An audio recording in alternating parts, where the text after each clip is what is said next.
हरे कृष्णा। आज मैं बना रही हूँ शुद्ध शाकाहारी भिंडी का सब्जी। देखो, मैंने इसमें फ़ौरन डाल दिया है तेजपत्ता सबका और भिंडी काट लिए हैं। ये पक जाएगा। तेजपत्ता डाली हूँ, दालचीनी डाली हूँ, लौंग डालना है और इतना ज़्यादा फ़ौरन में ही आप डाल दोगे अच्छा से तो बहुत टेस्टी बनता है। और उसमें भिंडी डालो, थोड़ा तेल ज़्यादा लगता है इसमें और मसाला कम ही उतना। थोड़ा अच्छा से फ्राई कर देते हैं तो मसाला का अपना ज़रूरत नहीं रहता है और बहुत टेस्टी सब्ज़ी बनता है। मैंने लहसुन प्याज सब तो बहुत दिन से छोड़ दिया, 1 साल हो गया। उससे पहले और कुछ सब खाते थे, वो तो पता नहीं कितने दिन से छोड़ रखे हैं। पहले भी मैं कम ही खाती थी, उतना कभी कभी खाती थी, कभी खाती भी नहीं थी बिल्कुल भी। मुझे पसंद नहीं था, बच्चे से मैं कुछ अलग नेचर का हूँ।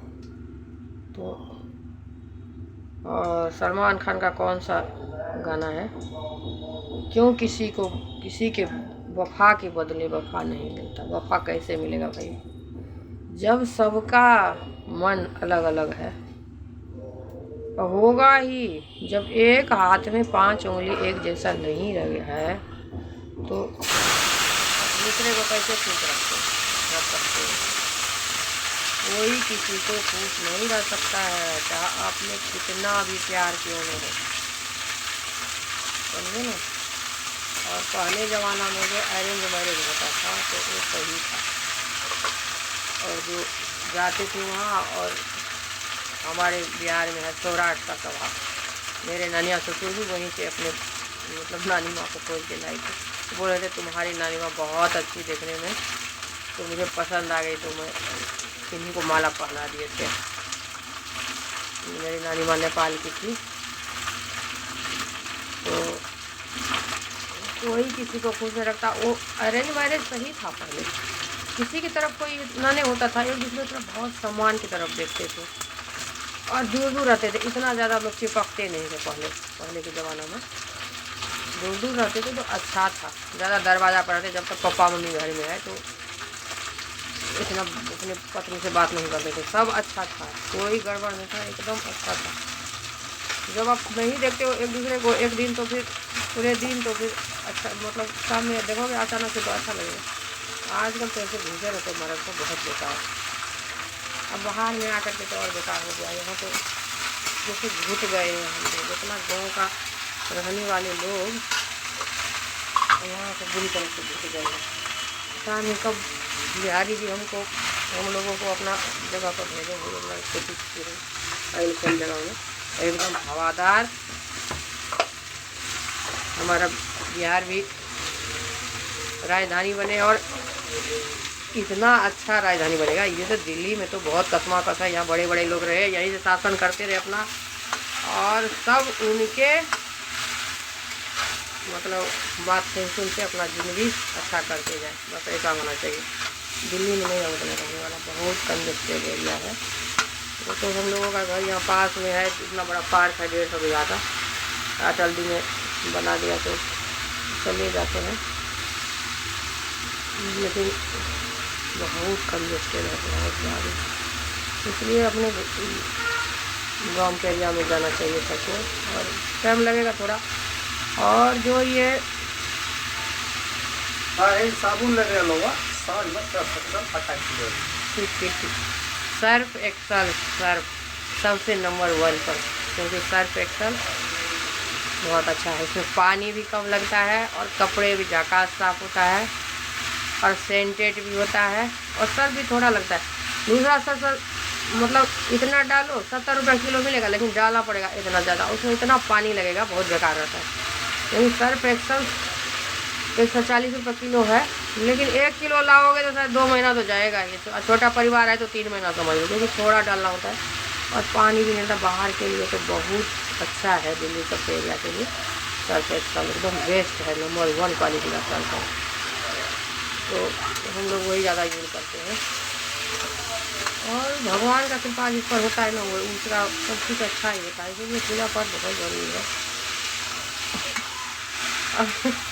लगता है सर्फ एक्सल वाले ने शायद गीता पढ़ा होगा, तब उसको इतना आइडिया आया, ये इतना अच्छा सर्फ बना दिया उन्होंने। इसलिए ज़िंदगी में एक बार गीता तो ज़रूर पढ़ना चाहिए। समझे ना। और जल्दी जल्दी से हमारी सब्जी भी बन जाएगी। और मेरी बेटी को भिंडी बहुत पसंद है, और भिंडी जो है बहुत ताकत देता है। जब स्कूल जाते थे ना तो एक मैम थी, उनको भिंडी बहुत पसंद, डेली बोलती थी आपने बच्चे को भिंडी नहीं दिया, दूसरा कुछ के लिए नहीं बोली, उन्हें भिंडी का सब्जी दे दो और रोटी दे दो। भिंडी में बहुत ज़्यादा मतलब विटामिन सब होता है, तो भिंडी बहुत बेस्ट है। और हमारे गांव में तो अब भिंडी भी नहीं खाते, इतना मोटा मोटा हो जाता है। और भिंडी ऐसा सब्जी है मतलब कहीं भी लगा दो 12 महीने चलता, पानी में भी भिंडी उगते रहती है और इतना भिंडी निकलते रहता है। और लेकिन गांव में तो अब लोग काम ही नहीं करना चाहते हैं, बिल्कुल भी कोढ़िया हो गए हैं। और अपने से जब तक नहीं करेंगे खेती, इसमें सब्जी का तो कम से कम करना ही चाहिए। चलो अनाज मोटा है तो खरीद भी लेकिन कोई बात नहीं है, क्योंकि उसमें ज़्यादा नहीं रहता है खाद पोटासियम डाला हुआ। लेकिन सब्जी बिल्कुल अपने आप से करना चाहिए। भिंडी लगा दो, बैगन लगा दो, करेला का लत लगा दो, थोड़ा मिट्टी डाल के बना लो सब्जी के लिए। देखते इतना छत सब पर इतना छोटा छोटा जगह में लोग कितना भिंडी उगाते हैं, कितना सब्जी सब उगाते हैं। और कितना सब्जी हम खा पाएंगे? आधा किलो एक पाव सब्जी में तो बस खा के फूल हो जाते हैं। और फेंकना नहीं है, कम ही लगाना है। 5 पौधे लगाएंगे, 10 लगाएंगे बस थोड़ी दूर में, और उसी से इतना भिंडी होगा जो खाते खाते थक जाएंगे। भिंडी होगा, करेला होगा, परवल होगा, खीरा लगा दो, घिया लगा दो। इतना अच्छा से बना करके नेट सब पर दिखाते रहता है, वो लोग बहुत अच्छा से मैनेज करके बनाते हैं। हमारे अंकल भी ऊपर में लगाए थे बहुत सारा सब्जी। और टमाटर तो इतने ज़्यादा ताकतवर है, आयरन भी होता है टमाटर में, और टमाटर तो कहीं उग जाता है। और टमाटर खाते भी नहीं है गाँव के एरिया में, बोलते जो छत पर भी आप लगा सकते हो। छत की ज़रूरत ही क्या है, जब तक इतना आंगन में भी ऐसे साइज से लगा दोगे तो इतना जगह रहता है गाँव में। और सब्जी जब अपने उगाओगे ना तो कैंसर जैसे बीमारी से छुटकारा मिल सकता है, क्योंकि कैंसर बीमारी जो है ना सिर्फ और सिर्फ उसी से होता है, जो इतना दवा चला है ना। और सब्जी में सबसे ज़्यादा लोग डालते हैं और बेचते हैं, क्योंकि उसमें पैसा तो आता है एकदम करेंट। तो इसलिए सब्जी जब अपना उगाओगे ना तो कैंसर जैसे बीमारी से बहुत, उसमें ऑर्गेनिक खाद डालना है। इसलिए गाय रखना चाहिए, गाय का थोड़ा दूध भी निकलेगा और गोबर होगा, उसका गोत होगा, उससे आंगन घर भी लिपते हैं तो उससे बहुत कीटाणु मरता था। पहले हम लोगों का घाव हो जाता था ना, और वो थोड़ा नाना गाँव में ठीक से रहे तो यहाँ आए तो उतना नहीं हो पाया, तो घाव हो जाता था, पापा घाव में लगा देते। तो ऐसे डायरेक्ट तो ठीक नहीं होता है, क्योंकि अब रामदेव बाबा भी इतना सारा दवा बना रहे हैं गाय का गोत्र सबसे, गाय मूत्र, और तो वो बहुत लाभदायक है। वही रहने दो। और गाय के गोत्र से जो पीलिया बीमारी होता है ना, जिसको बोलते हैं कौन सा बीमारी है, जो आँख पीला पीला हो जाता है, जॉन्डिस ठीक हो जाता है गाय के गोत्र से। वैसे भी गिलास जब आप 3 महीने तक पियोगे ना तो जॉन्डिस गायब। और जॉन्डिस में थोड़ा ठंडा ठंडा खाना होता है, धूप लगाना होता है, उतना भी कोई इलाज का नहीं है जो इलाज करते रहे। तो गाय का बहुत ज़्यादा, गाय का गोबर होगा तो उसमें डालेंगे। अब तो चूल्हा पर कोई गोबर पाथने की ज़रूरत नहीं है, क्योंकि सब गैस पर, मोदी जी इतना ज़्यादा गैस दे दिए हैं, इतना सस्ता में फ्री का भी बनाते रहो, खाते रहो, और टाइम का भी बचत होगा। और टाइम जो बचेगा उसमें सब्जी होगा, क्योंकि जब सोओगे तो मोटे हो जाओगे, और मोटे हो जाओगे तो एक सब बीमारी होगा। जैसे मोटापा जो है, जब से प्रभुपाद जी के वृंदावन लगा है पूरे भारत में, और कृष्णा जी को इतना खिलाते हैं वो लोग, इतना प्यार लाड करते हैं। अब देखो जब भगवान की कृपा होती है सबके ऊपर में, तो भगवान का सब कुछ होगा ना। जो अब इतने खिलाते हो, बता रहे थे गौरांग प्रभु, जो हम लोग सुबह सुबह भगवान को मिठाई का भोग लगाते। अब देखिए अब सुबह सुबह कौन मिठाई खाता है, आप मिठाई खा के देख लो, इतना मतलब आपको गैस बनेगा, आप परेशान हो जाओगे। तो डाइट प्लान के तो भगवान का भी जरूरत है ना, कृष्णा जी को नहीं है जरूरत। वहाँ फ्रूट दो सुबह में खाने के, एकदम छील के दो, जिस तरह से आप प्लेट में देते हो सब कुछ, तो वैसे प्लेट में डाल करके अच्छी तरह से फ्रूट सब काट के दो, और थोड़ा थोड़ा, उतना ज़्यादा भी नहीं। डाइट प्लान कृष्णा जी के लिए बहुत ज़रूरी है, राधा रानी के लिए, तभी जाके लोगों का बैलेंस बनेगा और बीमारी जाएगा। क्योंकि वहाँ बहुत लुलू पुचू करते थे। एक दिन जो कृष्णा जी को इतनी उनकी मम्मी ने लाड दुलार के, कभी तो उनको डांटे नहीं, इसलिए तो थोड़ा हो गए थे। बांसुरी बजा बजा के सबको बहुत पटाते थे, गोपियाँ सबको। और यहाँ तो प्रभुपाद जी के वृंदावन में बात मत पूछो, इतना लाड, इतना झूला झुलाते हैं, इतना फूल फेंकते हैं, देख के तो मन प्रसन्न हो जाता है। मतलब लगता है कि जो हम भी करें लेकिन वो लोग जो है थोड़ा रूढ़ से है, तो औरतों को तो छूने भी नहीं देते हैं। भगवान तो इतना गोपी के साथ रहते हैं, लेकिन औरत के लिए एकदम बैन है। औरत तो कोई जा भी नहीं था भगवान का भक्ति करने के लिए। तुलसी का आरती हो रहा था तो हम वहीं थे, और जो करते हैं आरती वो तो आए नहीं थे। तो मेरा मन कर रहा था मैं ही जाके गाऊँ, कोई बोला नहीं कुछ। अब कुछ लोग भी कैसे बोलते जाते नहीं, तो हम अपने मन से ही तुलसी का आरती गाए फिर। और वो लोग तुलसी महारानी वहीं रही, आए पूजा कर ली थोड़ा सा और चले गए। तो बहुत मन करता है भगवान का भक्ति करें, वहाँ बहुत अच्छा लगता है। लेकिन हम लोग तो कुछ भी नहीं करने देते, वो बहुत रूढ़ रहते हैं। थोड़ा ऐसा नहीं, मतलब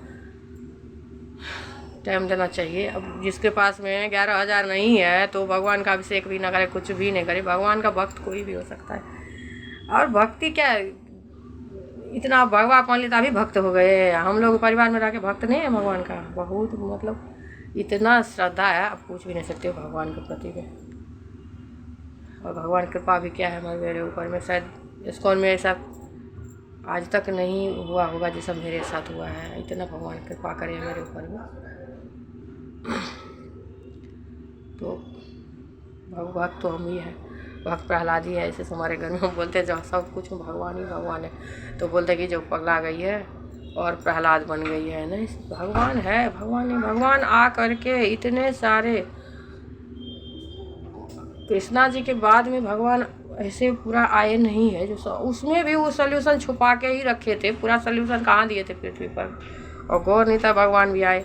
तो वो भी गीता पढ़े होंगे तभी गीता का ज्ञान उनको मिला। गीता का ज्ञान सबको नहीं मिलता है, जो वहाँ से बन के आते हैं कितने जन्म तपस्या करके, उसी को गीता ज्ञान मिलता है। अब ऐसे साधारण व्यक्ति को नहीं मिलता, क्योंकि हमारे भारत में पता ही है जो कितना मतलब जन्म लेते रहते हैं लोग, इधर से आत्मा निकल के उधर जाते रहते, उधर आते रहते। तो ऐसा सचमुच का होता है। यहीं लोग रहते इधर उधर। अच्छा आचरण करा बहुत ज़रूरी है, क्योंकि बुरा आचरण इस जन्म से उस जन्म तक आपको परेशान कर सकता है, समझे ना। इसलिए इतना हमारे भारत में जो बढ़ गया है सब कुछ, गंदा गंदा काम होता है। और जब भगवान है हमारे भारत पर, भगवान की कृपा है, तो भूत प्रेत भी तो होगा ही ना। इतना जो लोग दफना देते हैं वो बिल्कुल गलत है। इसीलिए बोलते हैं सनातनी होने का, जो सनातनी हो जाएंगे फिर एक ही प्रोसेस है, लाश को जलाना और दफना करके अब मतलब अपने धरती को बर्बाद कर रहे हो ना। इतना तो कम धरती, इतना जनसंख्या, कल जा करके वो तो गलता भी नहीं है। कंकाल तो बताते हैं कितने कितने हजार साल तक रहता है ऐसे।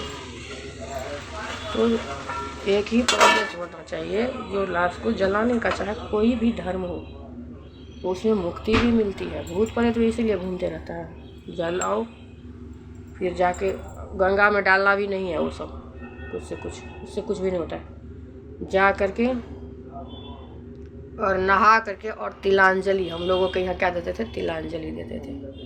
तो देते हैं अभी भी, जो गुजर जाते हैं ना तो सब जला करके लाश को सब तिलांजलि देते हैं। भगवान को बोलते हैं जो आप ऊपर जाओ, इनको ले जाओ ऊपर, मन की शांति है। तो वही तिलांजलि देना सही है। तिलांजलि जैसे आप काशी विश्वनाथ मंदिर जाके गंगा में दे दोगे ना, जो परिवार का मेन लोग होता है वो गंगा जाए, गंगा में जा करके वहाँ जा करके उनको तिलांजलि दे, जो जलाते हैं, तो उनको मुक्ति मिल जाएगी। फिर आकर के श्राद्ध कर्म भी ज़रूरी है। और इतना भी नहीं है। अब हमारे यहाँ देखो, एक आदमी कोई गुजर जाता है तो 10-10 लाख 20-20 लाख लोग लगाते हैं। छोटा से छोटा आदमी तो 5-7 लाख तो लग ही जाता है। तो इतना बर्बाद करना भी नहीं है ज़रूरी। कर्म साथ मतलब कर्म सब करना सही है, कर्म कर लो, ब्राह्मण भी ब्राह्मण खिला, इतना ज़्यादा अंट बंट सब खिला करके कोई नहीं रहता है। एकदम चूड़ा दही चीनी जो पहले का था ना बहुत अच्छा था। हमारे दादाजी बोले थे